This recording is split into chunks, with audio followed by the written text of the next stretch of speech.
আমি যেভাবেই খুব সহজে শাম্মী কাবাব তৈরি করে থাকি, আজকে আপনাদের সাথে আমি ওই কাবাব রেসিপিটাই শেয়ার করব। আসসালামু আলাইকুম, আশা করি সবাই ভালো আছেন। আজকে আমি আপনাদের সাথে খুব সহজে একটা শাম্মী কাবাবের রেসিপি শেয়ার করব। আশা করি আমার আজকের রেসিপিটা আপনাদের ভালো লাগবে। শাম্মী কাবাব তৈরি করার জন্য আমি এখানে আগে থেকে 1 কাপ পরিমাণে বুটের ডাল রাতেই ভিজিয়ে রেখেছিলাম। ডালগুলো ভিজে একদম দ্বিগুণ হয়ে গিয়েছে।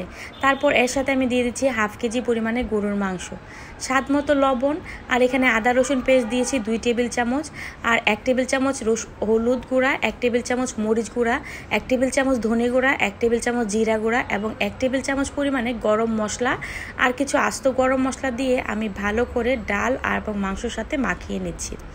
মাখানো হয়ে গেলে আমি এখানে পরিমাণ মতো পানি দিয়ে চুলায় বসিয়ে দিয়েছি যতক্ষণ না ডাল এবং মাংস একদম সিদ্ধ নরম হয়ে যায়।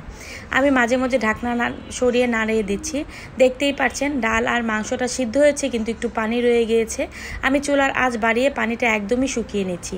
এই পর্যায়ে আপনারা চাইলে এটাকে বেটেও নিতে পারেন, আবার ব্ল্যান্ডও করে নিতে পারেন।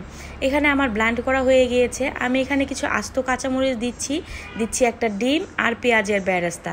কাঁচা পেঁয়াজ ব্যবহার করছি না, যাতে পেঁয়াজের গন্ধটা না থাকে, এই জন্য আমি বেরেস্তা ব্যবহার করছি। কিছু ধনে পাতা এবং পুদিনা পাতা দিয়ে আমি আমার কাবাবের শেপগুলা করে নিচ্ছি। এইভাবে চাইলে কাবাব করে আপনারা ডিপ ফ্রিজে 1 মাসের মতো সংরক্ষণ করে রাখতে পারেন। আবার চাইলে এভাবে আমার মতো করে সঙ্গে সঙ্গে ভেজেও সার্ভ করতে পারেন। কিছু কাবাব আমি ভেজে আপনাদেরকে দেখাচ্ছি যে কাবাবটা কতটাই পারফেক্ট হয়েছে। আমার এই রেসিপি যদি ফলো করেন, আশা করি আপনারা সবাই এরকম পারফেক্ট কাবাব তৈরি করতে পারবেন এবং গরম মেহমান অতিথি বা ঘরের মানুষের সামনে পরিবেশন করতে পারবেন। অনেক অনেক ধন্যবাদ।